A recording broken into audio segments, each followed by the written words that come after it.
Magandang oras mga kababayan, mga ka-Golden Boy. Merong napabalita na ang Switzerland daw ay nag-invest ng halos 1 trilyong pesos. 1 trilyon na pesos yan, halos sa Pilipinas at mag-invest sa proyekto ni PBBM na Green Lane Project. Bakit nga ba ganito kalaki ang ininvest ng Switzerland? At lalo na ang Switzerland ay nakakonekta yan sa pangalan ng mga Marcos Gold. Okay, so katakataka maraming nagsasabi na baka ito'y secret withdrawal at idinaan lamang sa mga project. Kaya ito ang ating kaibigang sa iyong araw at ang Kaalam PH channel atin hiniram ang mga video at bigyan natin ng reaksyon. Switzerland, nag-invest ba o nag-withdraw ng Marcos Gold? Si Pangulong Bongbong Marcos. Ano ang lakas ni Pangulong Bongbong Marcos sa Swiss Banking Hub? At bakit nakakuha ito ng halos ₱250 trilyong para sa Pilipinas? Halika atin itong pag-usapan mga kaibigan. Nel, ano ang iba pang detalye sa nilalaman ng executive order ng Pangulo ukol sa green lanes na ito? Yes, Rosalie, nakapaloob sa executive order ni Pangulong Ferdinand Marcos Jr. ang ilang alituntunin ng ehekutibo kung papaano mapabibilis ang proseso ng pagnenegosyo sa Pilipinas. We're already looking at upwards of 600 billion pesos. 400,000 metric tons are in the Central Bank of the Philippines. There's over 200,000 metric tons in Union Bank of Switzerland. It is in a special trust account that was set up by Ferdinand Marcos, and the authorized signatory is a German banker-lawyer by the name of Wolfgang Struck, who also lives in Switzerland. Bakit ito biglang naglagak ng halos 310.74 bilyong piso sa Pilipinas? Pero ang mas malaking tanong, ito ba ay tunay na investment o isa lamang covert na withdrawal ng Marcos Gold na unti-unti nilang nilalabas sa Swiss Bank?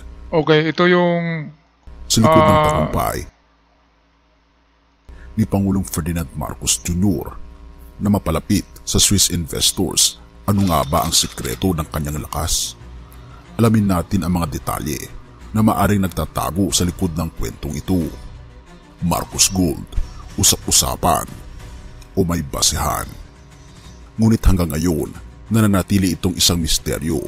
Maraming haka-haka, ngunit kulang sa konkretong ebidensya. Ngunit bakit biglang naging interesado ang Switzerland sa Pilipinas sa ilalim ng administrasyon ni Pangulong Marcos? Ito kaya nga nagkaroon ng mga haka-haka ngayon sa social media na nag-circulate na idinaan lang daw sa mga proyekto ang withdrawal na yan para hindi mahalata na merong kinuha si PBBM. Pero ganun pa man ay kahit totoo yan o hindi, ang maganda ay mayroong proyekto, di ba? Ang pera ng Switzerland ay mayroong pinaglagakan na proyekto na tinatawag na investment. Ibig sabihin, mayroong babalik sa Switzerland. Hindi talaga yan bigay, pero kung yan ay talagang Marcos Gold, bigay na yan. Wala nang babalik sa Switzerland, di ba? Mga kababayan, ano sa palagay nyo? Hindi kasi natin alam kung ano talaga ang totoo diyan. Ang totoo diyan ay mayroong dalawang foundation na nasa Switzerland ang mga Marcos noon. Kaya ano ba yung mga foundation na yun? Yun ang hindi natin alam, di ba? Baka mayroon ding mga ginto sa foundation na yun na converted into cash. At ang sure dyan ay meron ngang account ang mga Marcos sa Bank of Switzerland. Kaya ito ngayon yung napabalita at napaka sarap pakinggan yung mga ginto eh. Kaya maraming interesado sa kwentong ito dahil nga kasama dito ang bari-barita o tuni-tuniladang ginto ni FM na nandyan sa Bank of Switzerland na naka-freeze. Ewan ko lang kung nabuksan na ni PBBM dahil yun ang kanilang sabi na kapag maging presidente si PBBM ay pwede niyang buksan ang isa sa mga account na nakapangalan sa kanya. Ito yung mga parang mythology pero malapit, no? Malapit sa katotohanan at baka totoo talaga to. Di ba mga kababayan? Siya nga pala, mayroon akong channel na treasure hunting channel. Nagti-treasure hunt kami ng mga kaibigan ko, kagrupo. Kaya interesado tayo sa ginto. Kaya nga Golden Boy ang tawag ko sa channel na ito. Dahil nag-umpisa tayo sa mga ginto na content. At ang mga ginto na yun ay Marcos Gold. Kaya nakakonect tayo ngayon sa kay PBBM dahil sa mga Marcos Gold na yun. Kaya pakibisita ang channel na ito, ang Surigao Sun channel. Surigao Sun Treasure Hunter ito. Pwedeng i-search sa Google. At meron din akong isang reserba kung sakaling magkaabiriya ang ating channel. Ito yung Art Lover Millennials. Okay, mga reaction video din. At bisitahin nyo na rin, mga kababayan, mga ka-Golden Boy.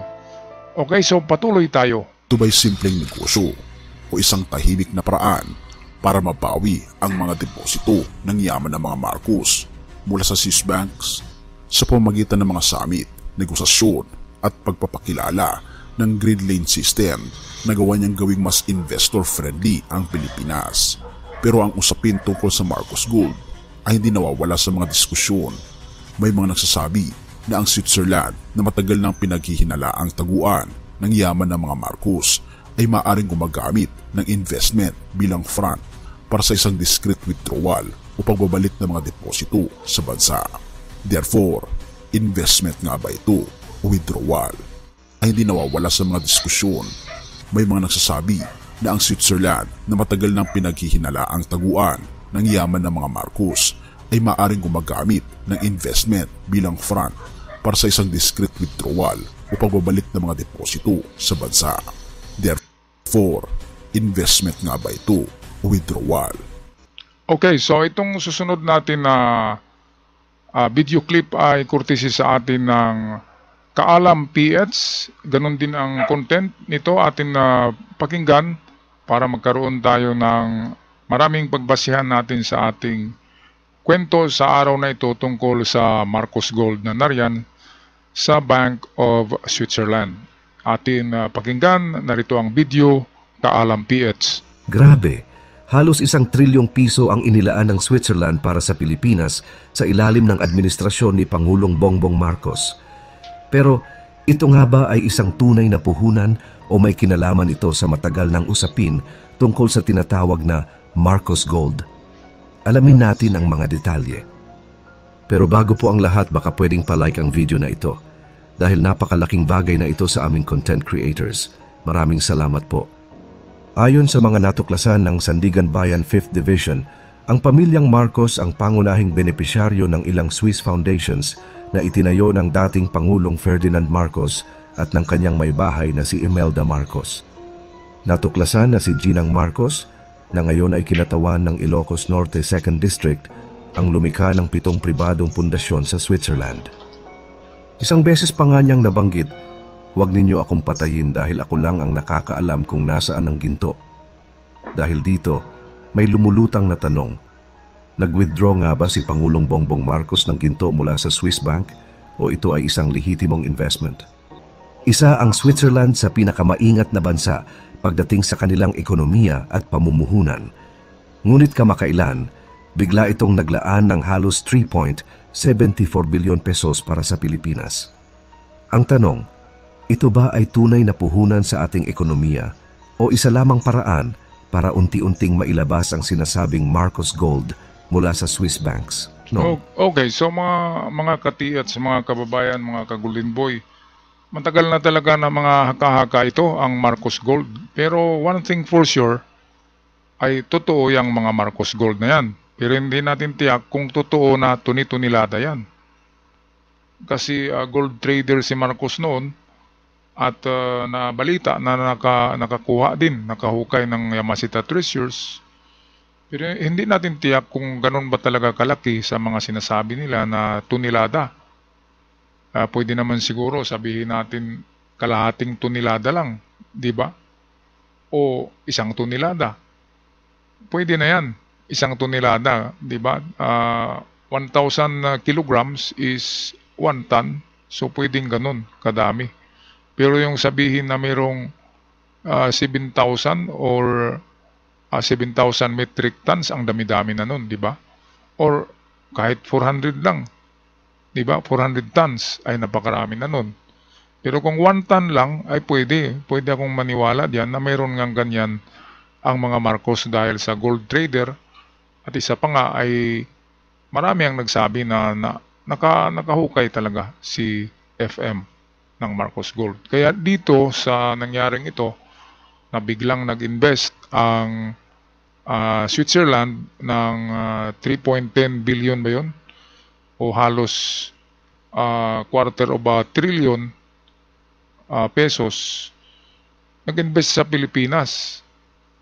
Bakit ganun? Sa ibang presidente hindi sila nag-invest eh. Kay Digong hindi sila nag-invest, kay Pinoy hindi nag-invest. Pero dahil kay PBBM, isang Marcos, ay biglang nag-invest. Kaya maraming nagsabi na baka itong ay covert lang o paraan lang para mailabas yung pera na tubo sa investment ng ginto ay idaan sa mga ganyan na investment projects. Okay, so totoo hindi, wish na lang natin na maitulong yan ni PBBM sa Pilipinas ang kahit kalahati lang sa mga pera na babalik sa kanya. Alright, patuloy tayo sa ating video courtesy ng Kaalam PH. Ito ba ay tunay na puhunan sa ating ekonomiya o isa lamang paraan para unti-unting mailabas ang sinasabing Marcos Gold mula sa Swiss banks? Matagal nang pinag-uusapan ang tungkol sa kayamanan ng pamilya Marcos na sinasabing nakadeposito sa Switzerland mula pa noong martial law. May mga ulat na nagsasabing napakalaki ng yamang ito at naging bahagi ng ill-gotten wealth ng pamilya. Pero ayon sa pamilyang Marcos, ang mga ginto ay personal ng pag-aari ng yumaong Ferdinand Marcos bago pa siya naging pangulo. Hanggang ngayon, nananatili itong isang palaisipan dahil walang sapat na ebidensya upang patunayan ang alinman sa dalawang panig. Ngunit ano nga ba ang naging dahilan kung bakit naging mas malapit ang Switzerland sa Pilipinas sa ilalim ng kasalukuyang administrasyon? Isang simpleng ugnayang pang-ekonomiya lang ba ito o isa itong tahimik na paraan para maibalik ang mga sinasabing deposito ng yaman ng pamilya Marcos? Maraming Pilipino ang patuloy na nagtatanong na bakit biglaang nag-invest ang Switzerland sa Pilipinas ng napakalaking halaga. Ang bansang ito ay kilala sa pagiging konserbatibo pagdating sa pamumuhunan, lalo na sa mga third world countries tulad ng Pilipinas. So ito mga kababayan, atin i-search sa Google kung meron bang balitang ganito. So type natin Green Lane Projects.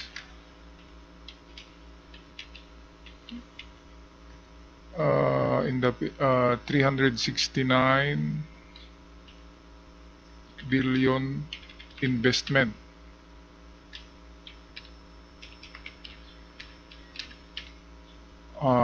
Davos, Switzerland. Okay, Davos ang tawag sa ano na yun meeting na yun.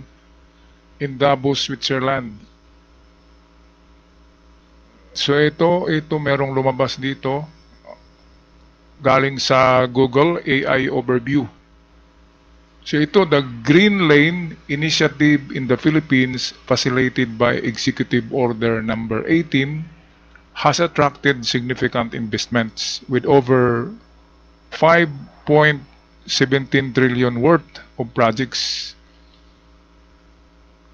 approved as early June 2025.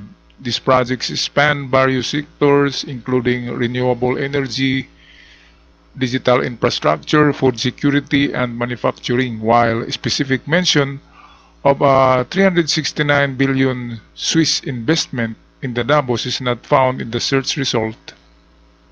Denmark, the Netherlands, and Switzerland are highlighted as major foreign investors in the Green Lane project, with Switzerland contributing 310 billion. Ayan, hindi pala hindi eksaktong 369 billion pero merong nag-contribute ang Switzerland ng 310 billion. So kulang lang ng 59, di ba?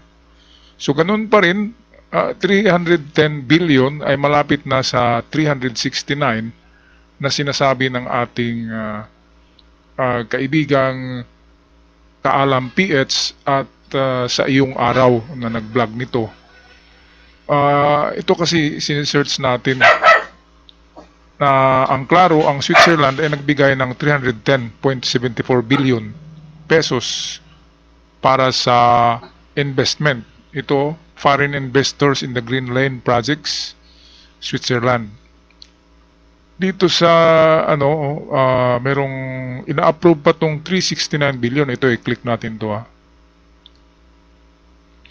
So ito yung sa Business World, ayan nakalagay 369 billion worth of projects up for Green Lane approval. Green Lane approval. Pero yung kanina, yung tiningnan natin na mas mababa dyan ay na yun talaga. Aprobado na yun na mag-invest ang Switzerland. So dito sa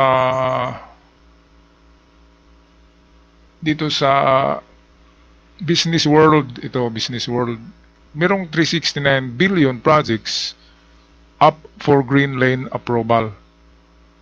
Proyekto na PBBM yan. Pero panigurado diyan ay meron nang aprobado na budget ang Switzerland, which is yung kanina, yung binanggit natin. So ito, around 639 billion worth of projects are seeking expedited processing through the One-Stop Action Center of Strategic Investment, a board investment official said. So merong currently evaluating Green Lane application for around 639 billion worth of investment. So ito yung ini-expect nila na investment ng ating Green Lane project approval. Yung Green Lane, maraming nasasakupan yun. Renewable energy, yung digital systems, na mga pag-digitalize ng lahat ng departamento ng gobyerno. Yun. Pero ang focus nito ay talaga yung Green Lane, yung paggamit ng renewable energy. So 639 billion meron, pero hindi yan yung binigay ng Switzerland. Ito yung binigay ng Switzerland. 310 billion 310 billion 0.74. Ayan, so meron pang kulang, di ba? Kasi 639 yung sinabi. Pero one thing for sure ay meron nga 310.74 billion pesos. Okay, so hindi scam,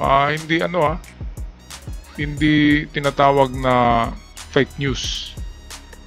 Ano lang siya, di ba? Merong pagkakamali lang sa itong sinasabing worth ng pera. Alright, so kung totoo man ito mga kababayan, mga ka-Golden Boy, na ito'y sikreto lamang ng Swiss Bank at ng pamilya ng PBBM na merong idinigay, o ito ba'y sadyang totoong investment? Sa palagay ko ay more than 80% na talagang investment yan, at nasa 15% lang ang paniniwala ko na ito'y galing sa Marcos Gold. Alright, so ako'y magpaalam na. Maraming salamat sa lahat, at sa mga bago pa lamang nakabisita sa ating channel, huwag kalimutang mag-subscribe para palagi tayong updated sa ating mga bagong uploads, at malaking tulong na ito ang pag-subscribe para sa aming mga content creator. Hanggang sa muli, paalam at ingat ang lahat. God bless the Philippines.